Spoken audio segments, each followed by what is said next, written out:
The 1960s started with a burst of joy for the family. Still in California, Bill and Thelma welcomed their daughter, and my first granddaughter, Terry Lynn, into the world in July. The same year, in northern Michigan, Quincy and Priscilla celebrated the birth of their son, Todd. These little bundles of joy brought happiness and added another layer of depth to the family's bond. 2 years later, in 1962, Quincy and Priscilla were visiting us as Quincy was on leave. Priscilla was pregnant with Kevin and sure enough suddenly went into labor. Lonnie and Quincy rushed her to the hospital in Charleston where she delivered another beautiful boy. They named him Kevin Lee. I was so happy to see Thelma move back to Eastbank as Bill's obligation to the Air Force had ended and he decided not to re-enlist. Bill tried out a couple of jobs and finally started working for McLean Trucking in Rand.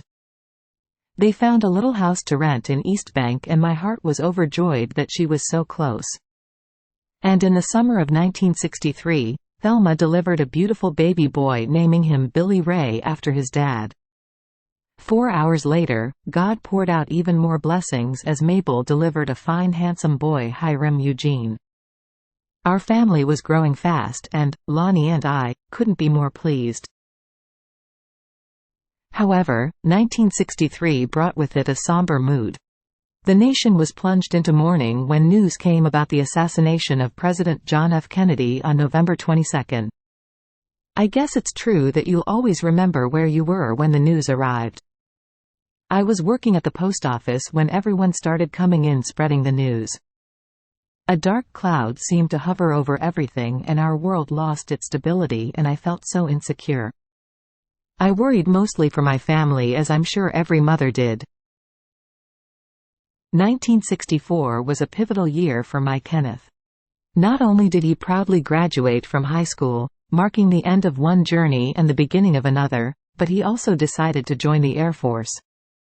Although I should be getting used to this, I still worry about him going out into the world where he is vulnerable and I won't be able to protect him.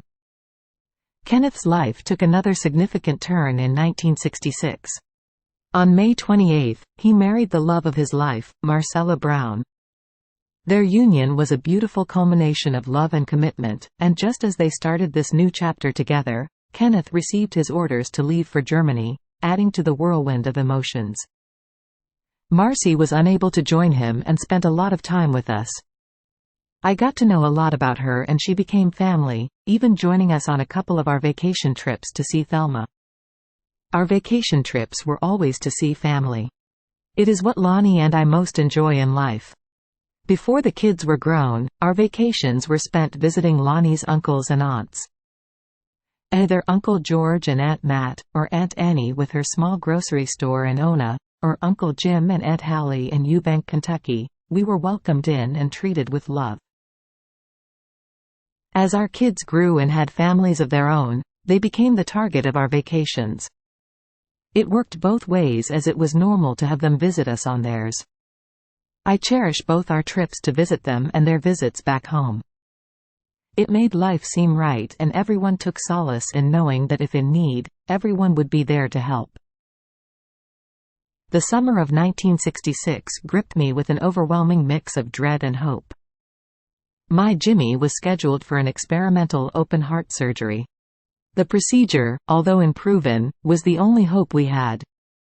My heart ached at the thought, but we clung to the slender thread of hope it offered. After giving him our best wishes, we went to the waiting room. Words cannot express the feelings I had. After hours of agonizing waiting, the doctor finally came walking down the hallway. Shaking from the anxiety of waiting, I could barely hear him as he told us that Jimmy had come through the surgery with flying colors and he expected him to recover with no problems. Tears of relief flooded my eyes and I clung to Lonnie. We were both completely drained emotionally. However, the aftermath of the surgery was almost as trying as the wait leading up to it. Due to concerns about his recovery and the risk of infections, I wasn't allowed to see Jimmy for 5 torturous days. Every passing second felt like an eternity, my heart yearning just to hold his hand, to reassure him, and myself. Finally bringing Jimmy home, we settled into our comfortable lives and all was right with the world once more. He was recuperating at an amazing rate and had returned to school, although with limitations. But when it felt like the storm had passed, November cast a long shadow with the heartbreaking loss of Lonnie's mother, Evelyn. Eva, as she was known to us, had been staying at Ruthie's after Poppy passed, and Lonnie and I spent most every Sunday visiting her.